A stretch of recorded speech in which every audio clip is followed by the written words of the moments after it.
Hello, everybody. Welcome back to the Void. I'm Player One, and welcome back to Silent Hill, the play novel. Last time, we got some more choices done, filled out this entire bottom section, and now we're in an entirely new one up here, which is going to have its own quirks and gaffs and gewgaws. And yeah. If I somehow read fast enough, we could probably finish it. But don't get your hopes up. I don't think that's gonna happen. But yeah. Since I see that this is gonna be another just different scene choice, I'm gonna head and do this before we continue on. So we had man lowers the gun. So now let's have him blast. Man fires at Sybil. The bullet grazes Sybil's temple and impacts on the wall of the meeting room. Shocked, Sybil sinks to the floor. Sybil! All the color has drained out of the face of the man that is standing in front of the still unable to speak Sybil. It was unmistakable. It was Hair-Eye. Sorry, are you alright? I was shocked. If you had been just a little more over, then you would have hit me. Harry sighs deeply. I have done an unforgivable thing. I have encountered monsters up till now. I ran in here to get away. I was sure that the monsters had come in. Sybil thought, please don't mistake me for a monster. At any rate, I wondered if maybe someone might be in here, so I came in to check it out. As you can see, things are like this. The inside of the station was ominously silent, even if the other officers were here. Since there are monsters running loose outside, there was no reason for the two of them to just relax and warm up in the station. Let's look somewhere else. There should be a church just over the river. Gussie there? Okay. Will holds out the gun to Sybil as if he had realized something. And give this back. Seems more suited to you. Long steel pipe. But you would be better off just getting used to using it. Harry has a sorrowful look on his face. Sybil gives him a contemptuous glance, and then a smile appears on her face, and she runs out of the station. Alright. On the way to the church, Harry tells Sybil about the events that occurred in the cafe while running out of breath. Indeed, something is wrong here. I was glad to have received the handgun from you. Cheryl doesn't have any weapons. She is just a little girl. Hoping that Cheryl would be at the church, Sybil carefully ran over the slippery asphalt. They opened the heavy door of the church. The space inside is wrapped in warm calmness. It projects a very solemn feeling. No churchgoers are present on any of the long benches which have been arranged facing the cross in front. Perhaps no one is here. Thinking this, the two of them move further in. Eventually, they notice a woman planted on a simple chair above the altar.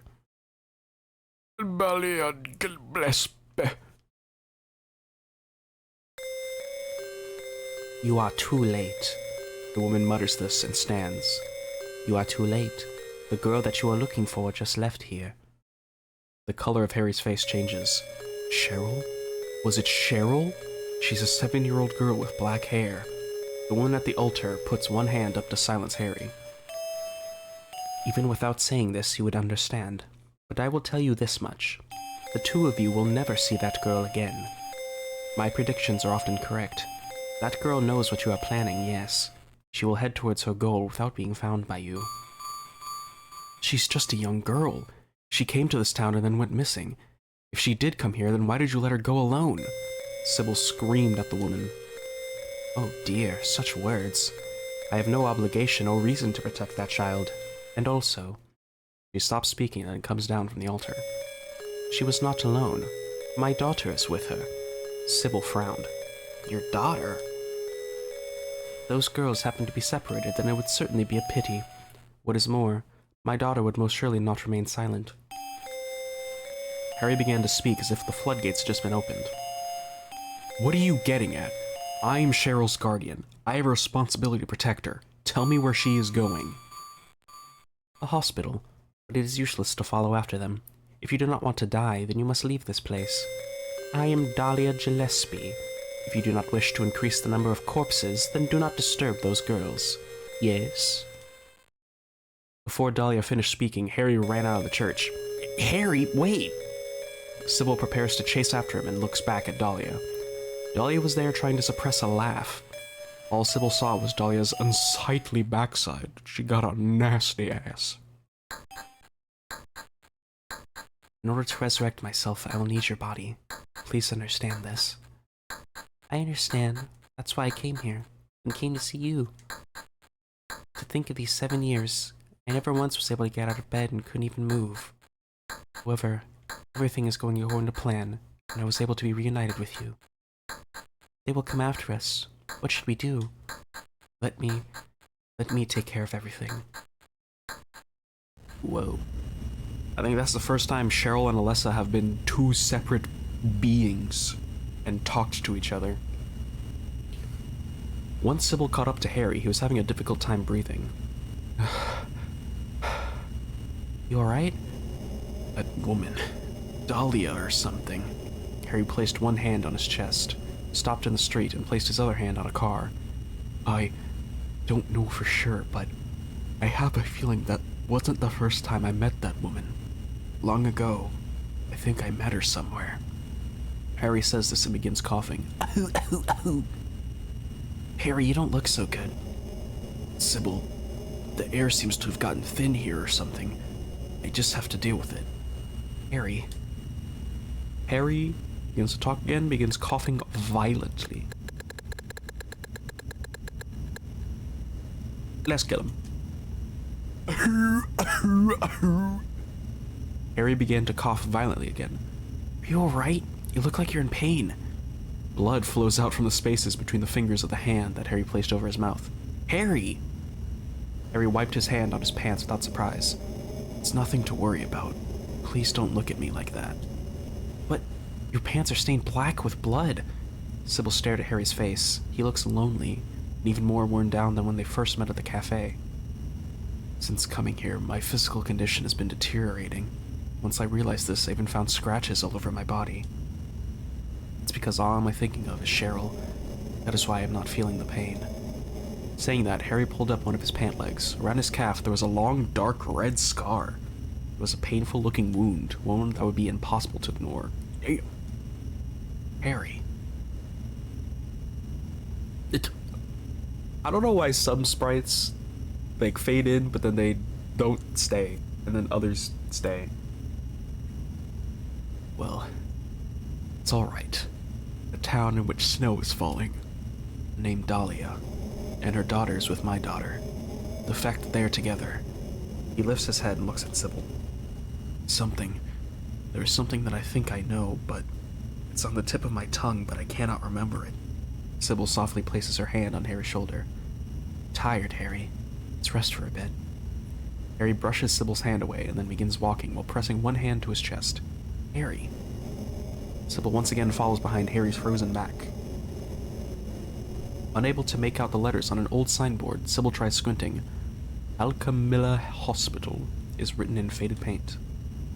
In this building, Cheryl and Dahlia's daughter are in here?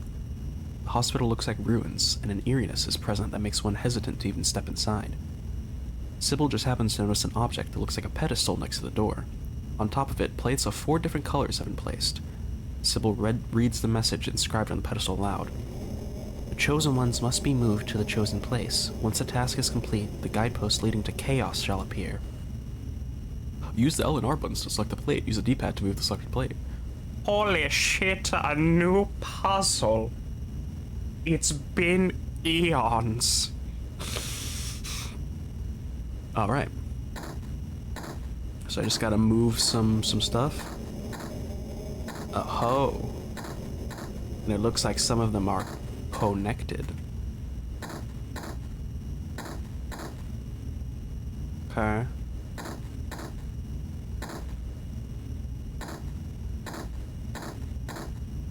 Okay. Ba-boom. Ba-boom. Okay, we like that. We like that. Harry opened the door. Although they came as told, Inside the hospital, it is dark, and it seems that if one does not walk carefully, then they would stumble. Pictures hanging on the walls, withered plants on the receptionist's desk, and other furnishings can be faintly seen. Is your daughter really in this place? I don't know, but all we can do is trust that woman from before. We don't have any other clues. Harry spoke, not expecting a reply. He slowly turned the knob of a nearby door. It appears to be locked. He lets out a long sigh. Wait, Harry. Let's split up and search. I'll start from the top floor and search heading down. You start from the bottom. Then we'll meet up in the middle. That way we won't lose each other. Harry looked woeful. Sorry. I wish there was something I could do to thank you. Once we find your daughter, then you can take me out to dinner or something. Sybil smiled brightly. Sybil immediately began to run toward the wall at the end of the corridor. Once she arrived on the 3rd floor, which should be the top floor of the building, she caught her breath and then began to search for the girl. Sybil begins to walk along the concrete wall that is dimly lit by the outside light. Several doors are on the left and right of the passage. Each door has a 3-digit number plate on it. Without even looking inside, she can tell that they are hospital rooms. Cheryl, if you're there, come out. Your daddy's looking for you. Sybil's voice just reverberates and then fades into the air. She places her hand on the knob of one of the doors and turns it. It appears to be locked. Maybe Cheryl is in one of the rooms and locked it from the inside, but if Sybil's voice cannot reach her, how should I search for Cheryl? That's it. Sybil thinks of something. The key. The hospital intercom. What key? What key? The hospital intercom. That'd be funny. The hospital intercom. Most hospitals have a speaker installed in each room. A hospital this size should definitely have such a thing installed. I'll head back to the reception area on the 1st floor and then look for the room with the intercom equipment. If something happens down there, then I can get help from Harry. To realize this after coming up to the 3rd floor, Sybil races back down the stairs that she just ran up in order to return to the 1st floor. On her way down the stairs, Sybil heard footsteps as she was passing the 2nd floor. Harry? The 2nd floor is the same as the 3rd. There's a central corridor with doors lined up on both walls. Harry? Is that you, Harry? There is a large window at the end of the hall. White light from the foggy outside is reflecting off the floor. Without realizing it, Sybil squinted. But someone is standing in front of the window. Oh, shadow. From the shape of the outline of the human visible in the darkness, Sybil can tell that it's not Harry. It looks like a girl. Sybil just stared at the figure and was unable to move for a bit, just like a frog being stared down by a snake. All her movements were sealed. Cheryl? Who knows how long it was before she said that. The girl did not answer, and began moving towards Sybil, as if she was gliding. Slowly, she continued moving towards Sybil. Eventually, the girl twisted her body and jerked her right hand. She made her hand into a fist, created a large bullet of light, and then looked at Sybil. What? Watch out, Sybil! Get down! It's Harry's voice. At the moment Sybil drops down, the bullet of light slices through the air and impacts into something behind her. Did Alessa just do a fucking spirit gun? What? Well, that takes care of one of them. Damn! The girl vanishes. Sybil turns and sees Harry laying face down, holding his hand to his chest. Harry! He's struggling as hard as he can to reach his hand out to Sybil. Sybil rushes over to him and sits him up. Harry, I thought that something was wrong. By the time I realized, too late. Harry, don't talk. Harry's body becomes heavy. Sybil, I'm done for. Please, won't you help Cheryl?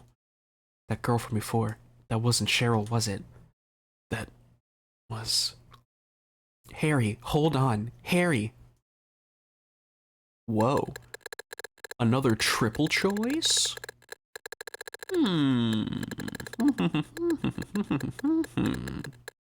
Let's get some lore. That girl was not Cheryl. Harry then begins coughing, and at the same time, vermilion liquid spatters about.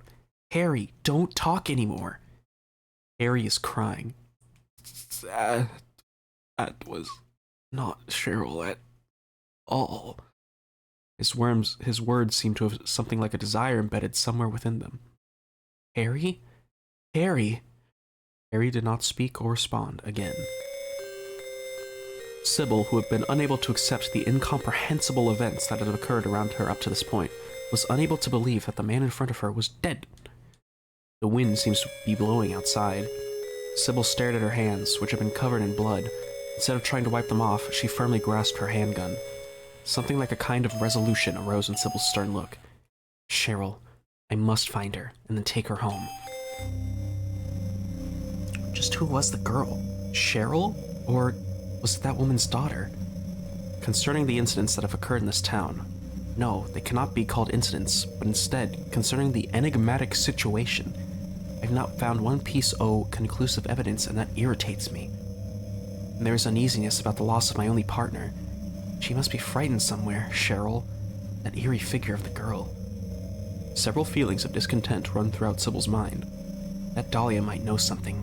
However, the destination that she indicated is this place. Rather than returning to the church, it would be best to search here. Sybil had returned to the first floor to get the key to the hospital rooms. Then she noticed a door that had been left open. The door sways on its hinges as the result of wind blowing from somewhere. This draws Sybil's attention, and she moves toward the door. This door was unmistakably locked and not open just before.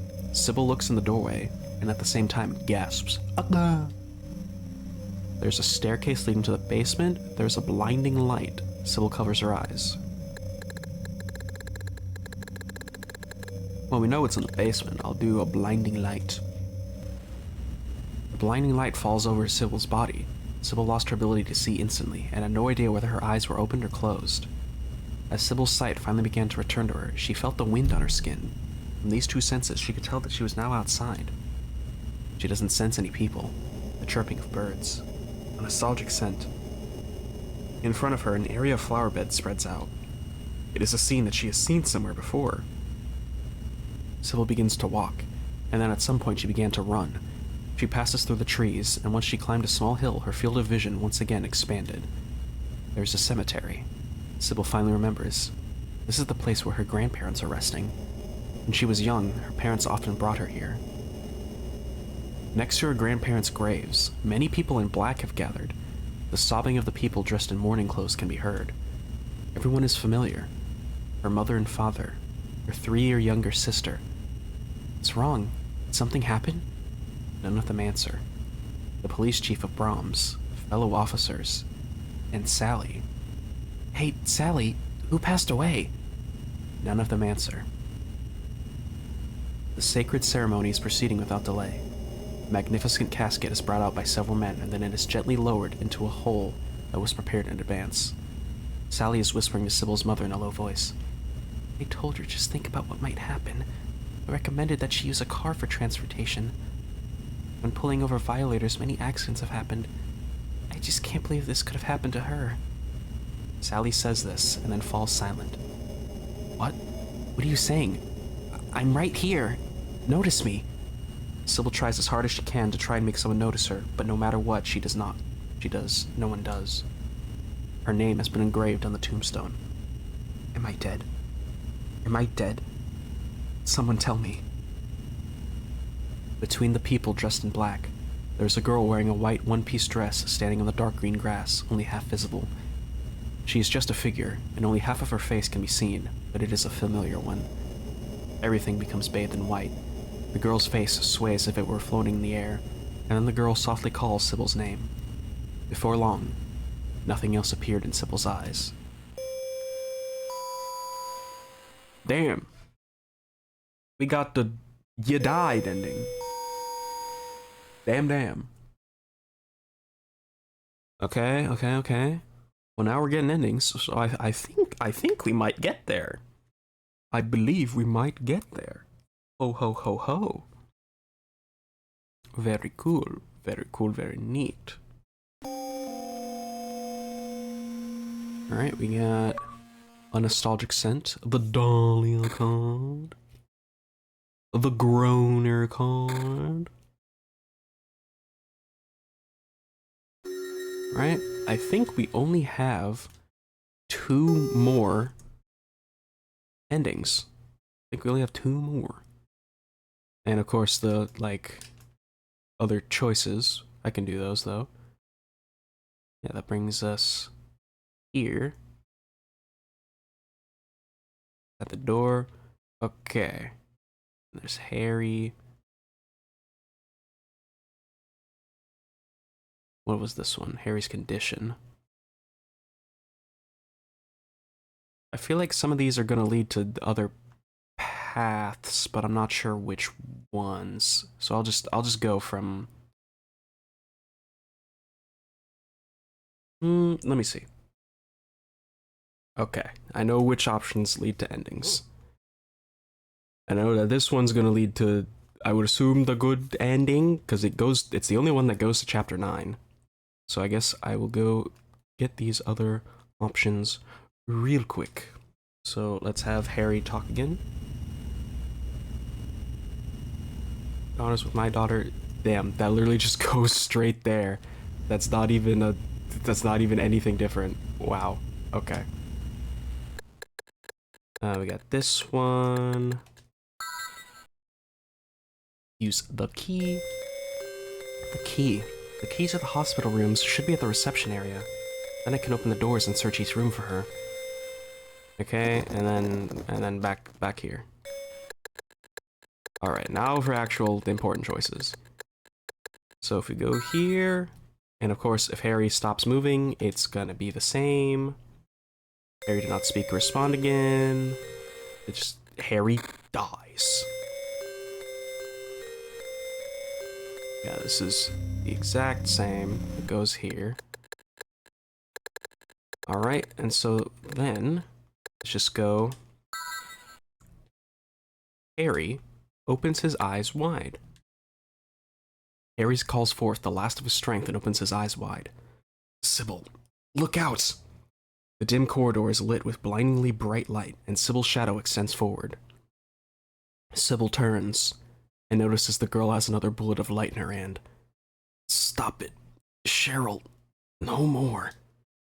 Summoning the last of his strength, Harry crawls towards the girl. When he sees her face in the light, a mysterious look appears on his face, as if he has remembered something and realized something. Why are you? The girl swings her arm down, and at the same time, Harry's scream echoes. Gwah! The area flashes with light. Harry is gone, and the floor tile where he was has been burned black. She fucking eviscerated him! Now only Sybil and the girl are in the corridor. Sybil gasps. I guess I must fight. I have to fight. I cannot run from this. Sybil felt this instinctively. She suddenly charged at the girl. Once again, a ball of light began to grow large in the girl's hand. At the moment that the girl raised her hand high, Sybil knocked her to the ground before she could fire. Ooh. Holy shit. Sybil then forcefully straddled the girl, placed both hands firmly around her neck, and continued to choke her. Her pupils were paralyzed by the bright light, but now as darkness quickly filled the area, she would only have to wait for her vision to return. But there's no time. The girl is putting up serious resistance. However, the girl's arms are gradually losing their strength as they push around Sybil's shoulders. Finally, Sybil's eyes become adjusted to the light. She can faintly see the outline of the girl's bare face. And then, the girl speaks in a faint voice. But I only wanted to save you. What? Sybil heard the girl correctly. Wanted to save me? Who are you? Impossible. Impossible. You are... She can see the girl's face. As the image of the girl fills Sybil's eyes, her consciousness gradually grows distant. Her body becomes heavy. She has the desire to tell someone about who the girl is, but cannot. Sybil's consciousness grows distant. Okay. So I think that was another you die ending. It seems like she knows who Alessa is, but Alessa did some funky magic and like, nope, you die. Haha. Alright, one more. Is Sybil summons her courage and fights. The Harry card. The cemetery card. Alright. So this is in fact the finale. Let's go! Yeah!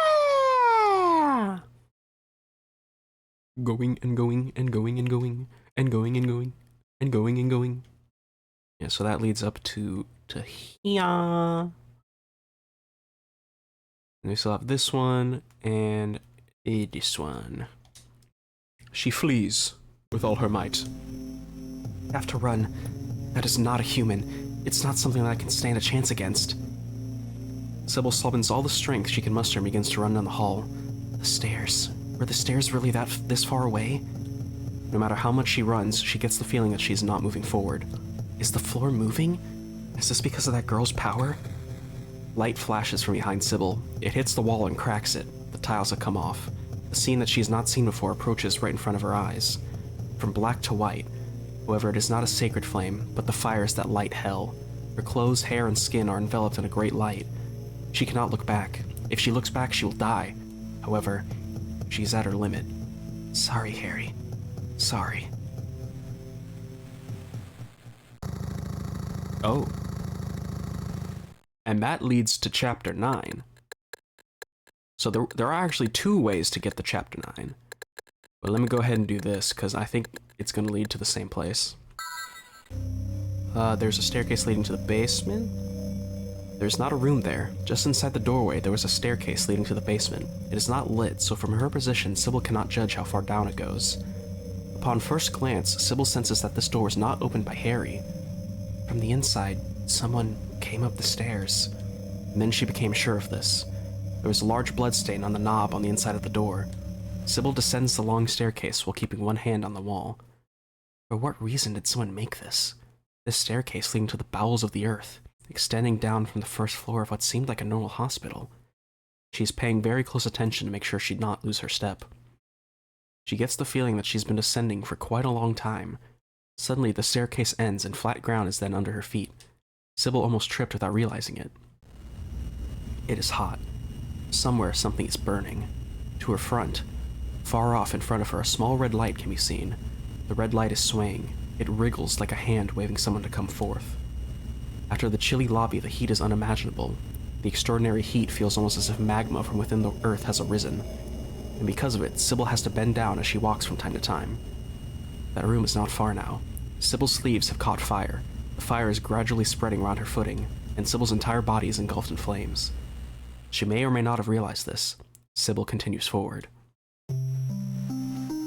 As she entered the room, she noticed 2 people, Dahlia and a girl dressed in blue. The 2 of them are facing each other amongst the blazing flames, staring at each other's expressions. When the 2 of them notice Sybil's presence, they turn to face her. Dahlia looks surprised and the girl looks calm. Their expressions are in great contrast to each other. Not a single word was spoken. Sybil approaches the 2, reads something in the eyes of the girl, pulls her gun from a pocket, and then places the muzzle against Dahlia's forehead.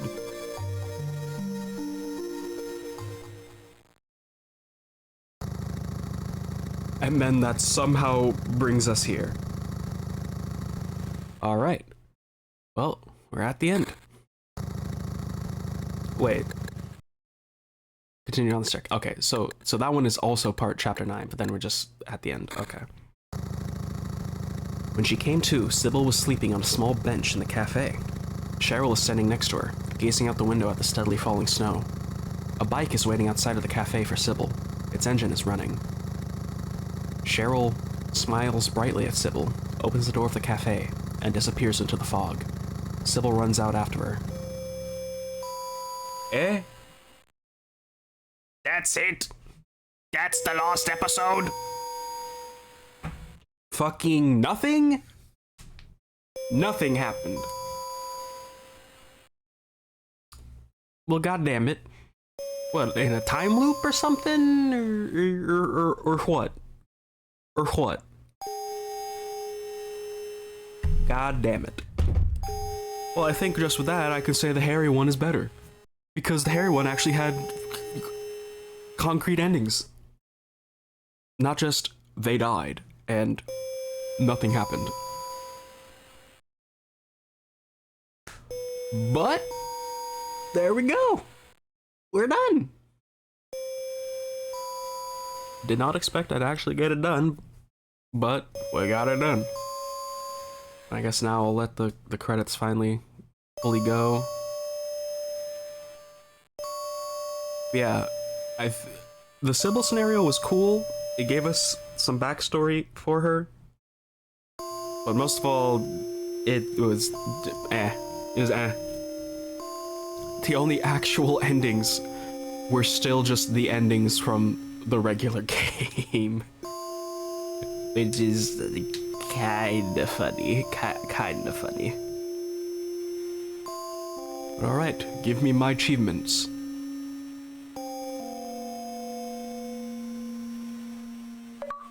Cards of Fate for all the cards, the telephone, and steadily falling snow. And that should be Void Ink completed play novel Silent Hill. 9 hours 40 minutes. God damn. Goddamn, goddamn. Ah. Yeah, that did take a while. Now, before I go, I do have one thing to mention. Because if we go into cards, we don't have all the cards. How many are we missing? We're only missing 4. Now, that is because there was actually a third scenario in this game. You remember Andy? You remember Andy, the weird boy who was just there that one time? And we're like, who the fuck is Andy? Well, he got his own scenario, and apparently he hitched a ride in Harry's truck when they were coming to Silent Hill. So he was just like the neighbor, like a neighbor boy, and he hitched a ride in their truck. But the Andy scenario is complete lost media, because the only way to play the Andy scenario is you had to download it with a phone service on your GBA. Now, that would be fine. Someone could just, find a GBA that had it. But whoops, looks like if you turn off the GBA, that shit is gone from your game.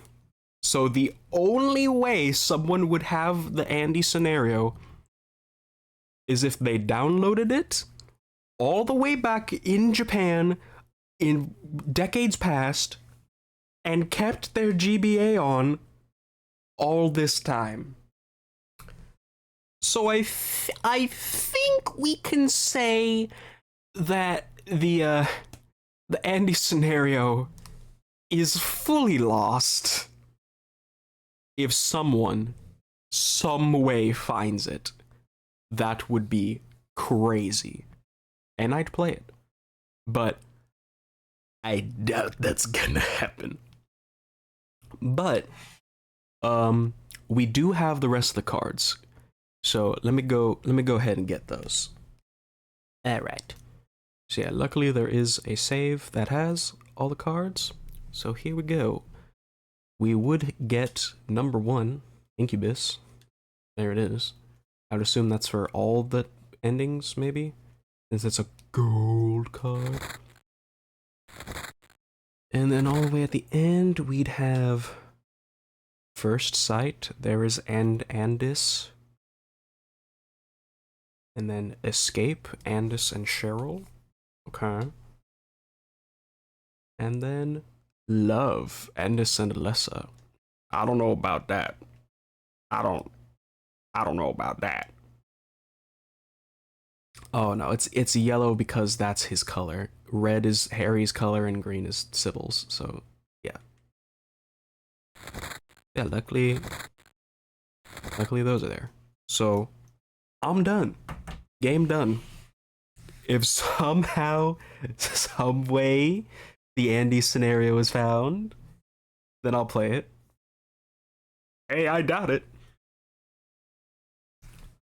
But alright.